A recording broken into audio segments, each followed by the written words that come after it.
Hello guys, F.A.D here and welcome to a new album review on the channel. This is going to be yet another review in my little Hinder review series where I go through their discography. I'm probably not going to go through their entire discography since I only really own the albums from the Austin era, so basically their first four.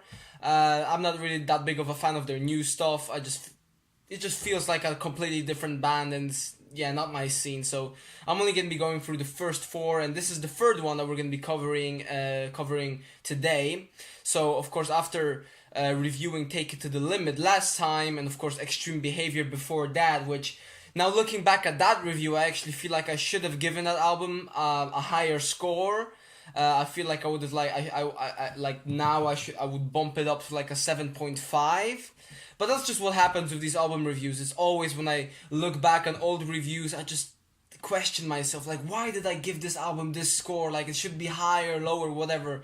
And I guess that's just what happens. I mean, I'm someone who, doesn't change their opinion often, but my opinion definitely can change over time, and that certainly happens a lot with these album reviews, so it's kind of shitty to look back on some of the other ones.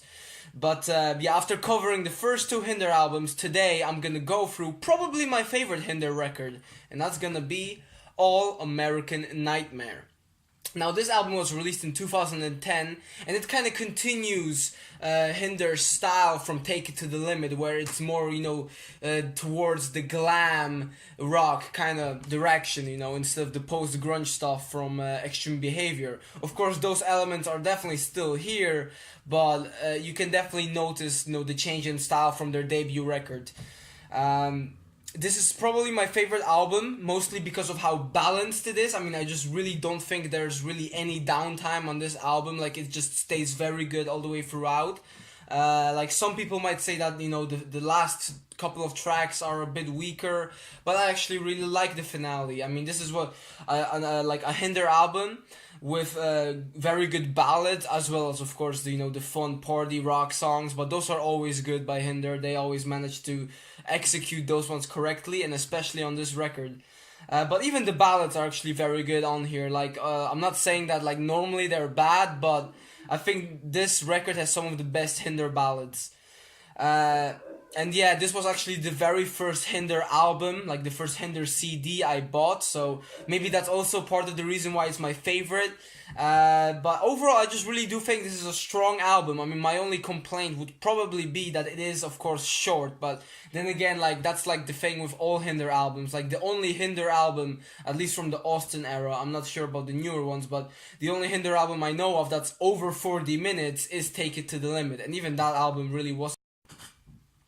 And we're off to a great start. Yeah, my camera just cut out. I'm kind of running low on storage on my phone for some reason, so yeah, I should just kind of hurry up with this review. I deleted a couple of things, but like I was saying, the only Hinder album that I know of that's over 40 minutes is Take It to the Limit, and even that album really wasn't all that long, so Hinder albums are known for being kind of short, yeah.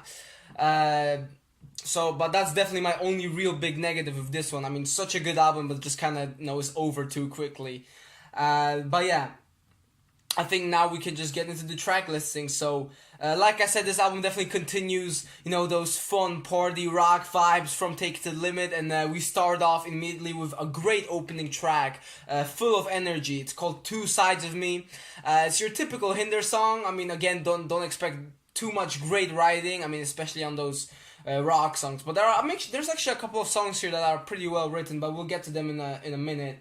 But Two Sides of Me is a great song. It's just, like I said, very energetic.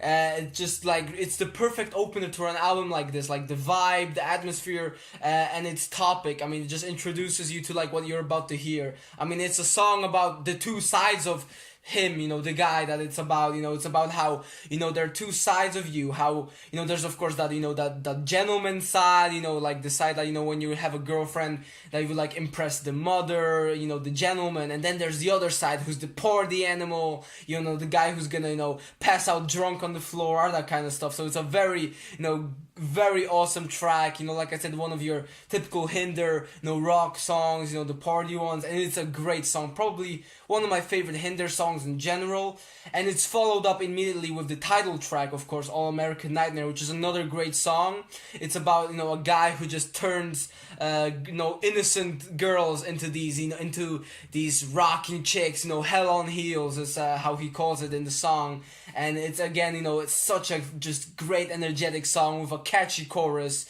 and it's such a fun listen. Basically, this entire album is just fun to listen to. After that, we do have the first ballad though, What You Gonna Do, which is actually it's nothing all too special. For out of all the ballads on the record, it's probably my least favorite, but it's still a very good track. What you gonna do, and the whiskey ain't working no more. All that kind of stuff. About alcohol and all this such. So it's not really anything all too special, but it's still a very good track. After that, though, we have probably one of the more underrated Hinder songs. Well, I'm not sure if it's really underrated in the Hinder fan community, but it's a very good song. Hey Ho. I mean, it's just basically a big middle finger to all the other genres, apart from rock.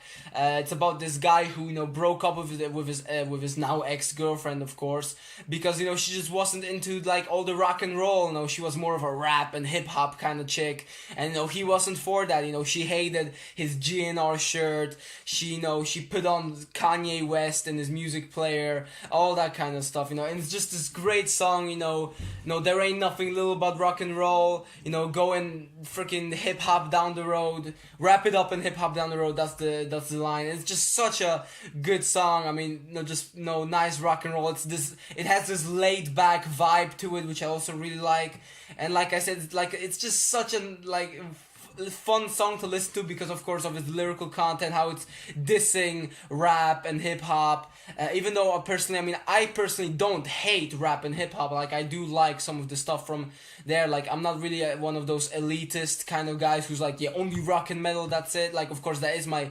favorite genre, like I mainly listen to it, but I don't hate all other music. But it's still just such a fun song to listen to, especially like all the lines that are dropped in the song. Like, it's just like filled with references, like I said, to GNR, Led Zeppelin. I mean, it's just such a fun song. Again, definitely one of the highlights from the record. After that, we go on to the next ballad on the album, which is even better than the last. It's called The Life, and this is probably one of my favorite Hinder songs. I mean, it's just such a beautiful track about, going, searching for this high life, basically, your dreams, going out to fulfill them, and finding out that this life is just not what it seemed to be. It's not all sunshine and rainbows, and it's actually, kind of disappointing. I mean, you can feel a sense of disappointment of what you've actually achieved, like in the Austin's voice on this track, how like, this is the life they talk about, this is what the I can't live without, it hits you right between the eyes that this is the life, that's all it is. I mean, if only they could see me now. I mean, it's you anticipated something great, but in the end it's really not what it seemed like. And I really like how the song is written. I like the vocals, I like it musically. It's just a great ballad, definitely one of the highlights from the record in my opinion. After that, we again move into, one of the more heavy songs on the record called Waking Up the Devil. Now, this is again just, another great, energetic song.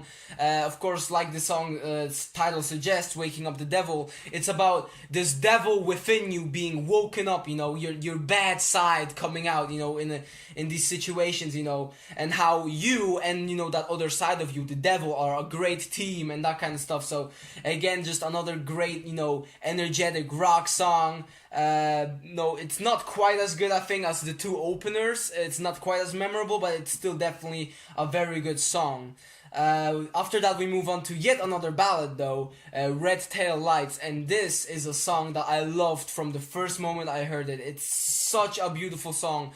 I guess you could call it a breakup song, but it's not really a song about, the breakup has already happened. It's kind of, it's going to happen, you're anticipating it, but you don't want it to happen. Like, you want to turn things around, you want to go back to those good times, like salvage something from the relationship, and and make sure that it's not over yet, but you can just feel it slipping out of your hands. I mean, things have gone wrong in the relationship, but you like don't want it all to end. You want, like I said, you want to save something from this. Like you don't want the split up to happen just yet, and I think it's so beautiful. Like you can just sense the desperation in Austin's voice on this track, and that put together with the great guitar work on it in the background. It's just such a great mix, and every time I listen to the song, I just kind of get goosebumps actually because of all the emotion in it. It's such a great song, very underrated in my opinion. Honestly, like this should have been a single. It really should have been. It's just such a great song, and honestly, just I've said this like multiple times throughout this review, but definitely one of my favorite Hinder songs. Right after that though, we have the final heavy track on the album, and again, it's such a great song. Like forgive me, I know like this is my favorite Hinder album, so there's just a lot of good songs on here, I'm sorry, but again, track 8, Striptease, is such a good song. It's definitely another highlight. It is basically a song calling out all those pop stars who are more like porn stars actually. I mean, it's all about, shaking the ass, all that kind of stuff, instead of the music. I mean, calling out like that they're the reason why they're on MTV, they're not showing music anymore, and how they're not a pop queen, they're no Madonna. I mean, they're just sucking up the paparazzi, all that kind of stuff. How they can't sing, so they have to shake their ass, and it's just such a great song. I love the chorus. It's just super catchy, and it's the guitar on it is, again, it's heavy, and it's just fun to listen to, full of energy, and I mean, it's just such a amazing track. Like I'll definitely put it in my top 5 favorite Hinder songs. Like that's for sure. Just such a great song.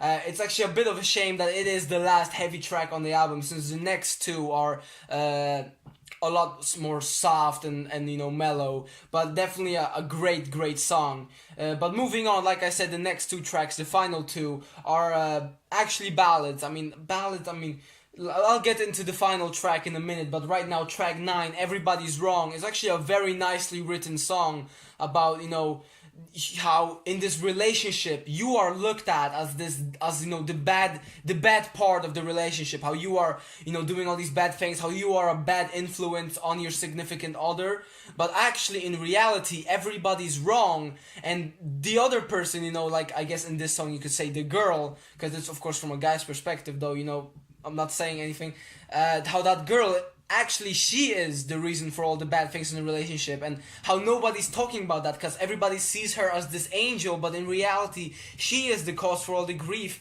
in the relationship. And yeah, and it's just such a nicely written song. I mean, you can just feel how Austin, like in his vocals, how like everybody's wrong, but he just doesn't care anymore. Like he's fed up with everybody saying that he's the devil and that the girl is the angel. And it's just, again, a great song. I mean, an underrated ballad for sure. After that, we go to the final song on the record called Put That Record On. Now, this is a very fun song. It's a nice way to finish off the album. I mean, it's filled with lots of references to bands like the Rolling Stones, that kind of stuff. And it's just a fun song to end, like reminiscing, about the good times. Just put the music on and enjoy yourself, all those good times we had. And again, just a nice little feel-good track to finish off the album. I mean, it has a little bit of a country vibe to it, which may not be for everybody, but it is definitely still a good song. I mean, like I said, I really appreciate all of the little references that are in it, and overall, just like I said, a nice, chill way to finish off a very good record.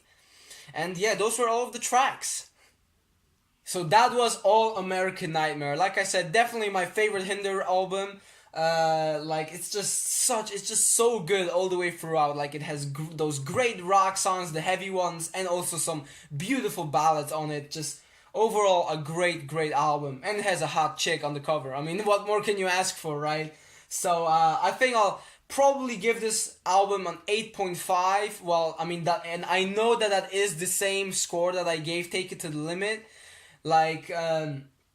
Actually, I'm probably just gonna give it an 8.6 because of the fact that it is my favorite album, so I don't want to give it the same score. So yeah, an 8.6. This is actually the first time that I've given an album like anything like in between like 8.5, 8.75, 9. Like this is something like the first time I gave it in between, but it's basically just because this is my favorite Hinder album and I do want to give it the best score. And since I already gave Take It to the Limit 8.5, I'm just gonna give this 8.6. So yeah, definitely my favorite Hinder album. I really recommend this one. And of course, if you are a fan of this kind of music, I mean, of course, it's not for everybody, but of course, Hinder is a band that did get a lot of hate in their time. I say in their time, but they are still around today. But for me, it's just a completely different band now that Austin is gone. But great album, great record, and yeah, that's it for this review. So next time around, I'm probably gonna get to Welcome to the Freak Show, which of course is the final Hinder album with Austin. So it is gonna be my final Hinder review. And yeah, so yeah, tell me in the comments below what you guys think of this album. Tell me what you guys think of Hinder. And yeah, my name is F.A.D. and I'm gonna see you guys in my next video. Bye.